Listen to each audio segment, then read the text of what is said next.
নারীদের নিরাপত্তায় এবার বিশেষ উদ্যোগ নিল রায়গঞ্জ জেলা পুলিশ। শহর জুড়ে টোল ফ্রি নাম্বারের মাধ্যমে সচেতনতার বার্তা দেওয়া হচ্ছে মহিলাদের এবং সেই সঙ্গে রায়গঞ্জ শহরকে মুড়ে ফেলা হয়েছে সিসিটিভি নিরাপত্তার বেষ্টনীতে। আরজি করে নৃশংস ঘটনার পর বারবার মহিলাদের নিরাপত্তা নিয়ে প্রশ্ন উঠছে। নারীর স্বাধীনতার দাবিতে রাত দখলের কর্মসূচি গ্রহণ করেছে গোটা রাজ্য।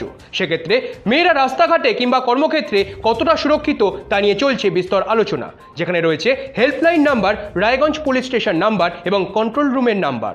আজকে আপনাদের ডাকা হয়েছে এই কারণে যে রায়গঞ্জ জেলা পুলিশের তরফ থেকে আমরা প্রোঅ্যাক্টিভলি আপনাদের মাধ্যম দিয়ে জনগণকে জানাতে চাইছি যে আমরা কতটা ভালো পুলিশিং আমরা এই মুহূর্তে করতে পারছি বা করছি।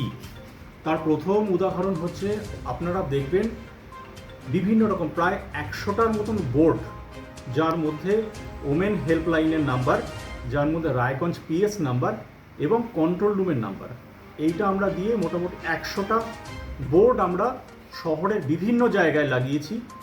এবং প্রথম যেটা ওমেন হেল্পলাইনের নাম্বার, এই নাম্বারটা দিনের বেলা বিভিন্ন সময় এবং ইভিনিং টাইমে আমাদের যে উইনার্স টিম ঘোরে তাদের কাছে নাম্বারটা থাকে। এটা রায়গঞ্জের জন্য বলছি। একই রকমভাবে কালিয়াগঞ্জেও আমাদের উইনার্স টিম অ্যাক্টিভ, তাদেরও নাম্বার রয়েছে কালিয়াগঞ্জে। এই যে বোর্ডে যে নাম্বারটা রয়েছে প্রথমে, এই নাম্বারে ফোন করলে পরে ইমিডিয়েটলি আমাদের যে উইনার্স টিম এটা পৌঁছে যাবে সেই জায়গাতে, এই জন্য নাম্বারটা দেওয়া।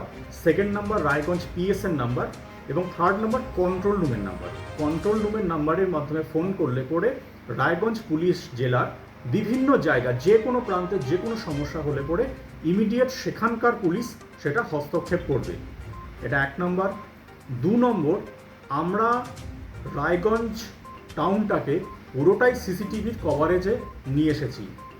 এই সিসিটিভির সংখ্যা সার্বিকভাবে 80-র ওপরে রয়েছে বিভিন্ন জায়গায়। এবং সিসিটিভির যে মনিটরিং, এই মনিটরিংটা কিন্তু 24/7 মনিটরিং চলে।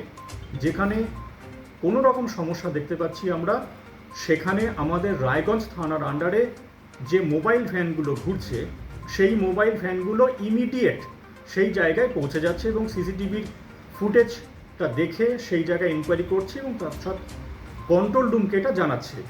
আমরা যারা সুপিরিয়র অফিসার রয়েছি তারাও কিন্তু এই বিষয়ে আমরা সাথে সাথে মেসেজ পেয়ে যাচ্ছি এবং আমরাও বিষয়টাকে মনিটর করতে পারছি।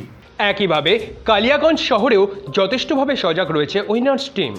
পুলিশ সুপার কুন্তল ব্যানার্জি জানিয়েছেন, শহর জুড়ে ইতিমধ্যেই 100টি ভোট লাগানো হয়েছে। 24 ঘন্টায় সেখানে মনিটরিং চলছে।